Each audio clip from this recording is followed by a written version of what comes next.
every game that I win, I get to add one rising star to my team, which is important because the Saints are the oldest team in the league, meaning they literally have zero future. After every win, I'll spin this wheel of teams, and whoever it lands on will be where the rising star must come from. But to spin that wheel, we're gonna need to win some games. Okay, we start off this season with the Titans. Good news is that their best player is a washed Derrick Henry. That was a bit ironic because my team was literally built upon washed players, and that would show as the Tennessee Titans would come into our stadium and absolutely dismantle us in the first game of the season. 42-28, man. We just let the Tennessee Titans drop 42 points on us in the year 2024. But thankfully for us, we'd get an easier opponent the following week. Okay, the team that just gave someone else the #1 overall pick. The 0-1 Carolina Panthers. And although we weren't going to beat many teams at this point, the Carolina Panthers would definitely be one of them, as pretty much anybody in the league could beat them at this point. Okay, well, that was the Battle of Mid, but I will take it because this wheel right here was going to give us our first rising star player. Okay, where is our first rising star player going to come from? Don't tell me it's going to be the Kansas City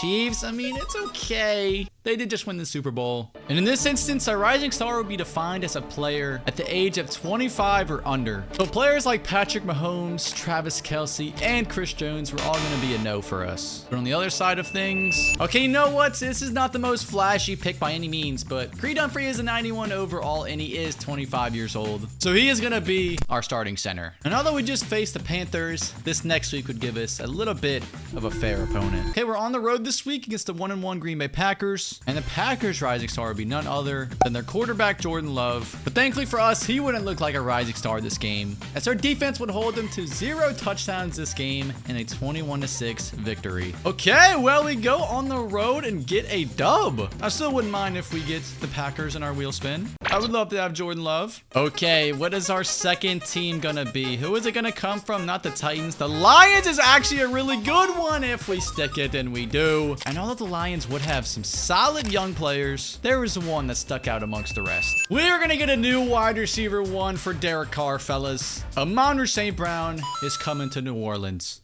Amon-Ra St. Brown is on our team, and he's usually a 95 overall, but his morale's a little down, I guess. And the only way you could possibly cure morale is winning. Okay, we got a prime divisional matchup with the Tampa Bay Buccaneers. And if we wanted to make the playoffs, we would have to beat the Buccaneers. And although Baker Mayfield was coming off a stellar performance, we just added Amon-Ra to our squad. And that meant that the Buccaneers defense had no answer for the Saints in their offense, as we would win another game. 24-21, we win in a nail biter. Thank you, Derek Carr. I never thought I'd be saying that again. Okay, where is our third rising star gonna come from? I need a nice team. I mean, the Lions was good. The Chiefs, no. The Giants, okay. Honestly, don't even know what to expect. Well, they do have a 94 overall defensive tackle in Dexter Lawrence, and he is 25 years old, so I'm easily gonna add him to the squad. And we'd have a chance to add another rising star this week.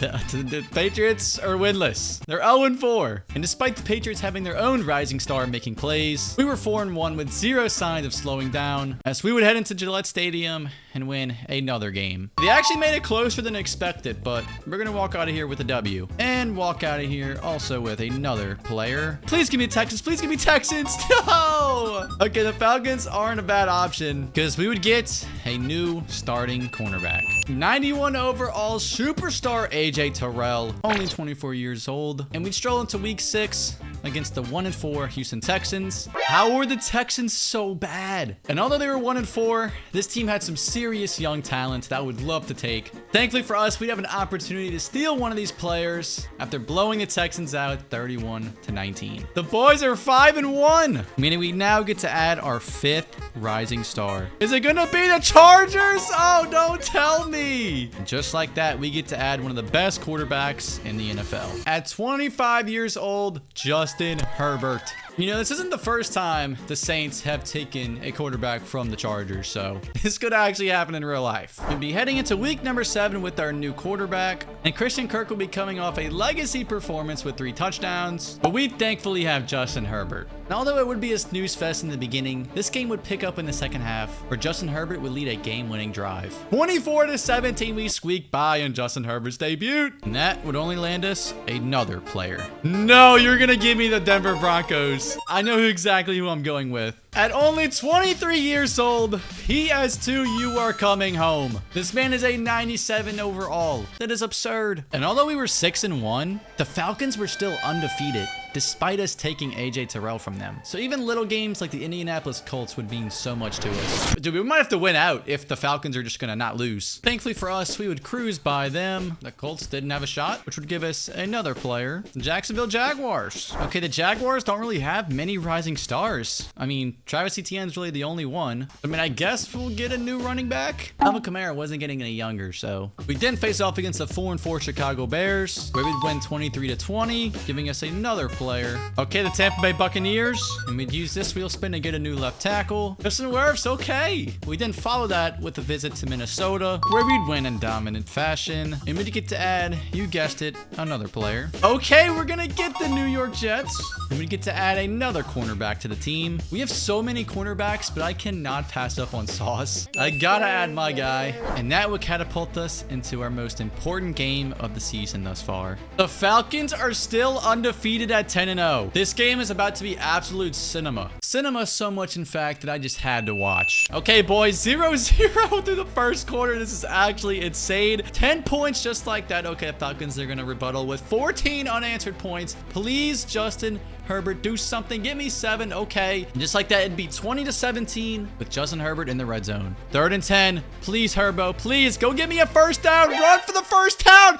Go, Justin Herbert, all the way up inside the 3. After 3 straight failed tries, we'd have to settle for 3. There is no way we didn't score a touchdown there, guys. And with a minute and 18 seconds left, that would give the Falcons a chance to win this game. Hey, Desmond Ridder drops back. Okay, he's gonna scramble. This man is just an absolute god in sim right now. Why is Desmond Ridder allowed to do this? Ridder would then throw a strike to Kyle Pitts. The Falcons would go down and score a touchdown. I guess that's insult to injury. And that would be the game. We had that game won, and we sold on so many opportunities. I'm genuinely upset, like you do not understand. And although we'd have a couple more L's to end the season, we'd finish with 3 more victories, which would give us players from the Bengals, Browns, and Indianapolis Colts. Meaning we'd get to add guys like Jonathan Taylor, JOK, with the biggest of them all being 98 overall Jamar Chase. Only 23 years old too. And with our team now full of rising stars and young talent, we were now ready for the playoffs. Once again, we were on the road to Lambeau against the 10-7 Packers. And although we beat this team last time we played them, we didn't nearly have as many stars as we do now. And although the Packers would still have their young star quarterback, it wouldn't be enough to keep up with our star-studded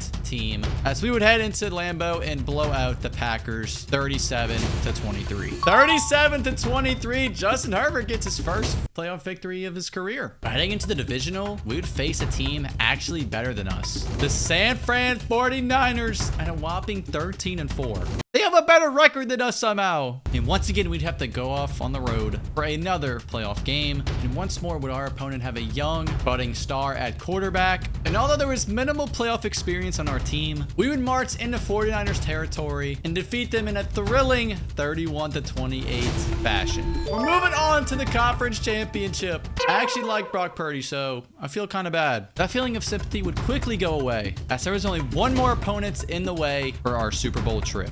The Dallas Cowboys are 12-5 as well, and there is one of their young stars in Micah Parsons. And with the trip to the Super Bowl on the line, it would all come down at AT&T Stadium. With Justin Herbert versus Dak Prescott, both evenly matched teams were facing off, so much on the line, so I just had to watch. Okay, we get 3 points on the first drive. Can we get another? Okay, no, we can't. Nope, the Cowboys are going to score 7. Okay, we're also going to score 7. Please, 17-7. There we go. Oh my God. Okay, 17-14. This is getting scary. 19-14. 26-14. Please give me one more touchdown and we win. We would get that one more touchdown. We're headed to the Super Bowl. Easy dub. And it was because Justin Herbert played one of the best games he's ever played in his life. 400 yards and 4 touchdowns for Justin Herbert. And just like that, our young stars have brought us to the Super Bowl. The Bills have made the Super Bowl. Okay. Don't want to see them lose another Super Bowl, but it's gonna have to happen. And just like that, it was officially time for the Super Bowl. The reason I created this team was to see if a group of rising stars could win the Super Bowl. Despite little experience, it was time to test that theory. Okay, 7-0, just like that. That is something you love to see. Okay, you don't love to see the Bills score touchdowns, but you do love to see us score touchdowns. 14-7. Okay, please, can we get another field goal or a touchdown in there? Because I'm not... There we go, 21-7. Okay, they're going to quickly respond. 21-14. We're going to respond and make it 28-14. That would be that. We're officially Super Bowl champions. Let's go. Justin Herbert and Josh Allen. Justin Herbert, the Super Bowl champion. Let's go. This is exactly what we wanted. This is cinema. And this is officially the team that got us the Super Bowl dub. So many stars on this team. And so many 99 overalls too. Which that's going to do it for this video. But if you want to see me do this challenge, but for every win I add a 99 overall, just click right here. Don't want to miss it. There's a banger just like this one.